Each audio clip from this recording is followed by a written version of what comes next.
गांव में बाबूलाल नाम का एक व्यक्ति रहता था। वो गांव में छोले भटूरे का ठेला लगाया करता था। बाबूलाल बहुत दयालु व्यक्ति था और उसके छोले भटूरे काफी लोकप्रिय भी थे। बाबूलाल गरीबों को मुफ्त में ही छोले भटूरे खिलाता था। बाबूलाल की पत्नी निर्मला हर बार की तरह आज भी शाम को बाबूलाल से झगड़ा कर रही थी। अजी, मैं आपको समझा समझा कर तंग आ चुकी हूँ, लेकिन आप हो कि मेरी बात एक भी नहीं सुनते। आधे से ज्यादा तो छोले भटूरे तो आप मुफ्त में बांट देते हो। अगर ऐसा ही हाल रहा तो वो दिन दूर नहीं कि जब हमें कटोरा लेकर घर घर जाकर भीख मांगना पड़ेगा। मैंने तुमसे कितनी बार कहा है अनीता, रोज रोज मुझसे झगड़ा मत किया करो। तभी बाबूलाल के घर पर उसका दोस्त गज्जू अपनी पत्नी आशा के साथ आ गया।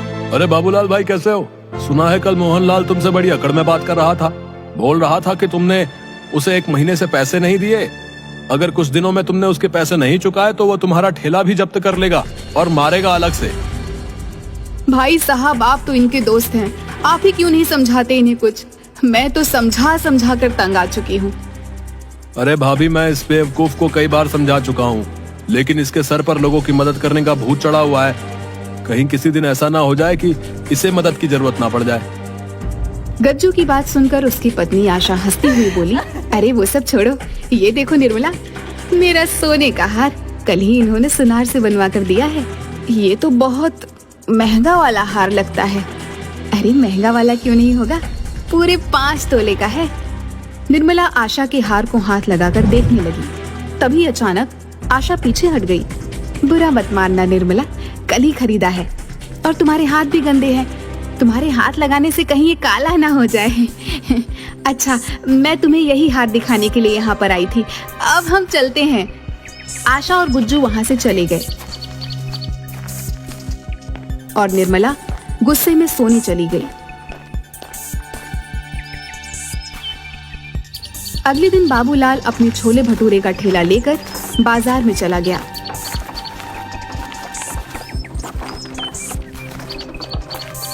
बाबूलाल के बगल में ही मुखिया का खास आदमी नरेश भी ठेला लगाता था।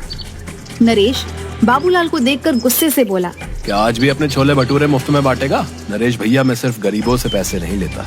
अबे बेवकूफ, छोले भटूरे कौन से यहाँ पर कार वाले खाने आते हैं? सब गरीबी खाने आते हैं। तेरी ये गरीबों को मुफ्त में खिलाने की आदत मुझे बर्बाद कर दे रही है। ये तो कोई बात नहीं हुई नरेश भैया।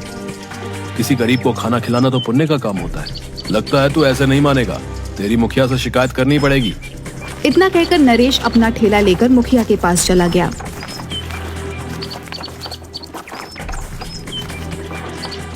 नरेश को गुस्से में देखकर मुखिया बोला,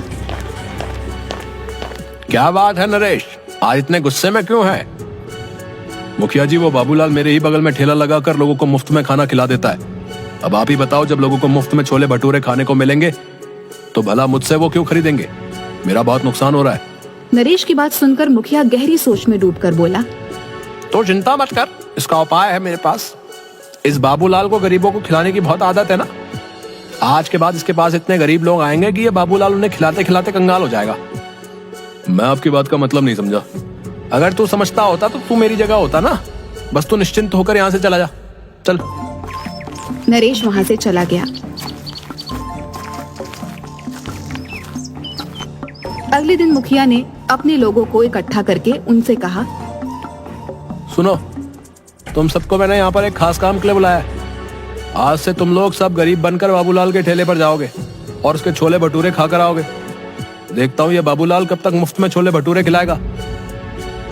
अगले दिन मुखिया के सारे आदमी गरीब बनकर बाबूलाल के ठेले पर पहुंच गए और उस दिन उन सब ने किसी भी ग्राहक को आने का मौका नहीं दिया। उस दिन के बाद वो सब रोज भेस बदल कर आते और बाबूलाल के मुफ्त में छोले भटूरे खाते। कुछ ही दिनों बाद बाबूलाल कर्जे में आ गया और अब कर्जदार उसे परेशान और घेरने लगे। बाबूलाल परेशान होकर ठेला लगाकर खड़ा था कि तभी मुखिया के आदमी संजू और नरेश वहाँ पर आ गए। क्या बात है बाबूलाल, आज कैसे मुंह लटकाए हुए बैठा है? ऐसी कोई बात नहीं मुखिया जी, आज तेरे चेहरे पर वो चमक नहीं दिखाई दे रही। अरे चमक कहाँ से दिखाई देगी मुखिया जी? बाबूलाल भैया को गरीबों को मुफ्त में छोले भटूरे खिलाने का बहुत शौक चढ़ा था, लेकिन अब तो इनके खुद के भूखे मरने के दिन आ गए। ऐसा कुछ नहीं है संजू भैया, अगर ऐसा नहीं है तो फिर तेरा मुंह क्यों लटका हुआ है? संजू सही कह रहा मुखिया जी। बाबूलाल, मेरी एक बात समझ में नहीं आती, तो गरीबों को ही छोले भटूरे मुफ्त में क्यों खिलाता भाई? अमीरों में क्या कांटे लगे हैं क्या? हैं? क्या अमीर इंसान नहीं होते हैं? किसी भूखे को खिलाना तो बड़ा पुण्य का काम होता है मुखिया जी, और किसी का कर्जा न चुकाना भी तो बड़ा पाप का काम होता है बाबूलाल। मैं आपकी बात का मतलब नहीं समझा। तू अच्छी तरह से समझ रहा है कि मैं क्या कहना चाहता हूँ। आज ही मेरे पास सीताराम और मोहनलाल तेरी शिकायत लेकर आए थे और बोल रहे थे काफी दिनों से तूने उनके पैसे नहीं दिए। मैं उनके पैसे जल्द लौटा दूंगा मुखिया जी। अगर 3 दिन के अंदर अंदर तूने उन दोनों के पैसे नहीं चुकाए ना, तो गांव में पंचायत बैठाकर उन दोनों से 25-25 चप्पलें हर्जाने बतौर तेरे सर पर पड़वाऊंगा, ढोंगी कहीं का। इतना कहकर मुखिया वहां से चला गया और वहां मौजूद सभी लोग बाबूलाल को देखकर हंसने लगे। अब तुझे पता चलेगा बाबूलाल कि तूने मुखिया का और मेरा बहुत नुकसान करवाया है। शायद तू जानता नहीं था कि जो मैं छोले भटूरे का ठेला लगाता था ना, इसमें मुखिया का ही पैसा मिला हुआ था। मुखिया अपना नुकसान का एक एक पैसा तुझसे वसूल लेगा। तेरे सर पर चप्पल ना पड़वा दी तो फिर कहना। नरेश सही कह रहा बाबूलाल, तू तो बड़ी मुसीबत में फंस गया भाई। अब 3 दिन में पैसे कहां से ला कर देगा? बाबूलाल ने उन दोनों की बात का कोई जवाब नहीं दिया। वह चुपचाप खड़ा रहा। रात में बाबूलाल जैसे ही अपने घर में घुसा, उसकी पत्नी ने उसे देखकर चिल्लाना शुरू कर दिया। आ गए सच्चाई के देवता, तुम्हारे पीछे गांव का मुखिया आया था। तुम्हें पता है कितना जलील करके गया है, मुझे और तुम्हें कितनी गालियां देकर गया है। पता है मुझे, गांव के मुखिया ने मुझे भी सरे बाजार में बेइज्जत करने में कोई कसर नहीं छोड़ी। मेरी तो ये सोच सोच के हालत खराब हो जा रही है कि 3 दिन के अंदर पैसों का इंतजाम कहां से करूंगा। अब यही दिन देखना बाकी रह गया था। ले देकर हमारे पास यही एक रहने का घर था, पर अब तो मुझे ये भी बिकता हुआ नजर आ रहा है। जाओ इस मकान को भी बेचकर गरीबों और भूखमरों को मुफ्त में खिला देना। इतना कहकर निर्मला पैर पटकती हुई कमरे में चली गई और बाबूलाल पूरी रात नहीं सोया। अगले दिन बाबूलाल फिर से ठेला लेकर गांव की ओर चल दिया। बाबूलाल आज बहुत उदास था।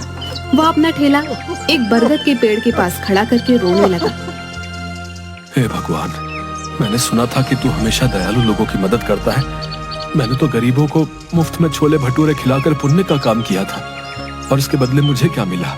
गांव का मुखिया सरेआम मेरी बेइज्जती करके चला गया। अगर 3 दिन के अंदर मैंने सीताराम और मोहनलाल के पैसे नहीं दिए तो बीच पंचायत में मुखिया मुझे चप्पल पड़वाएगा। मेरी क्या इज्जत रह जाएगी। अब मैं किसी भी गरीब को मुफ्त में नहीं खिलाऊंगा। मुझे माफ कर देना भगवान, मेरे पास इसके अलावा और कोई चारा नहीं। कुछ देर बाद बाबूलाल गांव में जाकर ठेला लेकर आ गया, मगर आज उसने किसी को मुफ्त में नहीं खिलाया। कुछ देर बाद एक बूढ़े पति पत्नी उसके पास आकर खड़े हो गए। हमने सुना है बेटा कि तुम गरीबों को मुफ्त में खिलाते हो। हम पति पत्नी 3 दिन से भूखे हैं। भूख से हमारी हालत खराब है। क्या तुम हम दोनों को छोले भटूरे खिला सकते हो? हमारे पास पैसे नहीं है। माफ करो बाबा, आज मैं किसी को मुफ्त में नहीं खिला रहा। बाबूलाल की बात सुनकर वहां पर खड़े हुए लोग बाबूलाल को देखकर हंसने लगे। ठीक है बेटा, जैसी तुम्हारी मर्जी। मैं तो किसी भी प्रकार से भूखा रह लेता हूँ, लेकिन ये मेरी पत्नी कुछ दिनों से बीमार भी चल रही है। तुम ऐसे ही कुछ खिला दो। मेरी मजबूरी समझो बाबा, मुझसे किसी को भूखा नहीं देखा जाता, लेकिन आज मैं बहुत मजबूर हूँ। अगर आज भी मैंने मुफ्त में खिला दिया तो मेरी बहुत ज्यादा बदनामी और बेइज्जती हो जाएगी। मेरे पास पैसे तो नहीं है बेटा, लेकिन हाँ, कुछ मिट्टी के कंकड़ पड़े हुए हैं। तुम उन मिट्टी के कंकड़ों के बदले मुझे और मेरी पत्नी को छोले भटूरे खिला सकते हो। बाबा, मैं भला मिट्टी के कंकड़ों का क्या करूंगा? मुझे पैसों की जरूरत है। गरीब की दी हुई कोई भी चीज बेकार नहीं होती बेटा। एक ना एक दिन वो काम जरूर आती है। उपहार समझकर रख लेना। बाबूलाल को उस बुजुर्ग पर बहुत ज्यादा तरस आया। ठीक है बाबा, लाओ उन मिट्टी के कंकड़ों को तो मैं तुम्हारा आशीर्वाद समझकर रख लेता हूँ। तुम दोनों जितना खा सकते हो उतना खा लो। उस बूढ़े ने एक पोटली बाबूलाल के हाथों में थमा दी। बाबूलाल ने देखा उसमें मिट्टी के कंकड़ रखे हुए थे। बाबूलाल दोनों पति पत्नी के लिए गर्मा गर्म छोले भटूरे बनाने लगा।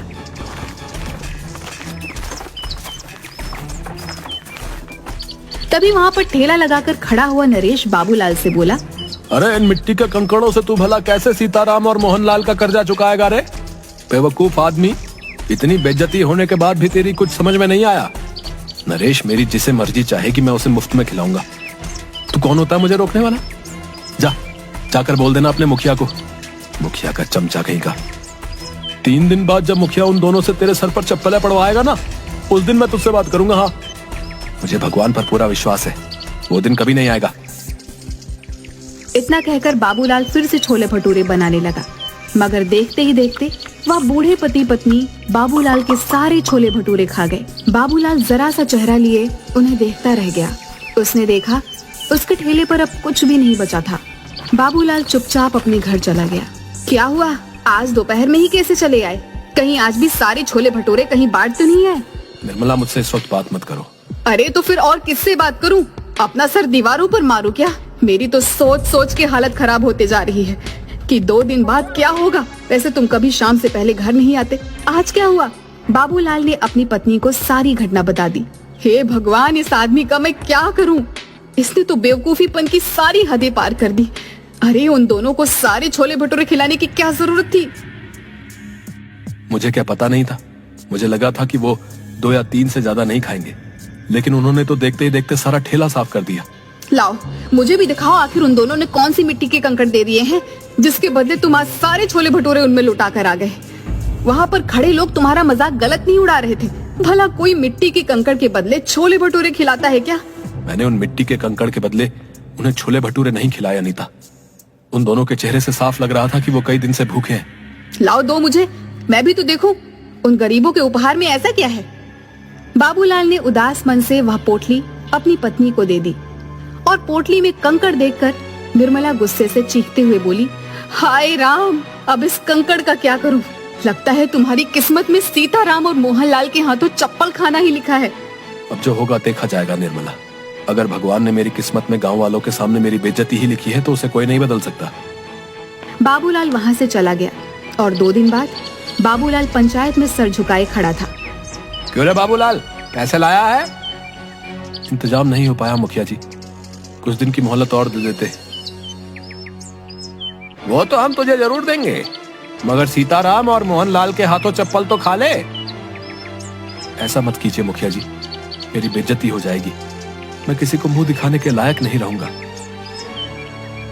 क्या हुआ, उस दिन तो बड़ा मुंह चला रहे थे, मार खाने की नौबत आई तो अब इज्जत की दुहाई दे रहे हो? मुखिया सीताराम और मोहनलाल की ओर देखकर बोला, देखते क्या हो, मारो इस दानवीर को चप्पलों से। बड़ा दानवीर बना फिरता है, मक्कार कहीं का। मुखिया की बात सुनकर मोहनलाल और सीताराम बाबूलाल को चप्पलों से मारने ही वाले थे कि तभी वहाँ पर बाबूलाल की पत्नी निर्मला आ गई। खबरदार, जो मेरे पति को किसी ने हाथ भी लगाया। क्यों रे बाबूलाल की पत्नी, तुझे पता नहीं तेरे पति ने दोनों से कर्जा लिया था? तेरी इतनी हिम्मत कि तू मुखिया के आदेश को चुनौती दे? मुखिया की बात सुनकर निर्मला ने मोहनलाल और सीताराम के पैसे मुखिया के मुंह पर मार दिए। ये लो, पकड़ो इन दोनों के पैसे। आइंदा मेरे पति के ऊपर आंख उठाकर भी नहीं देखना। तू ये पैसे कहाँ से लेकर आई? तुम्हें इससे मतलब?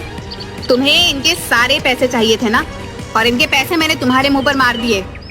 बाबूलाल निर्मला के पास पैसे देखकर हैरान रह गया। बाबूलाल ने आहिस्ता से निर्मला से पूछा, निर्मला तुम ये पैसे कहाँ से लेकर आई? घर चलो, मैं तुम्हें सब बताती हूँ। बाबूलाल निर्मला के साथ घर पर आकर बोला, अब बताओ भी निर्मला, तुम ये पैसे कहाँ से लेकर आई? आज जब तुम्हें मोहनलाल और सीताराम पकड़ कर ले गए थे तो मैं फूट फूट कर रो रही थी।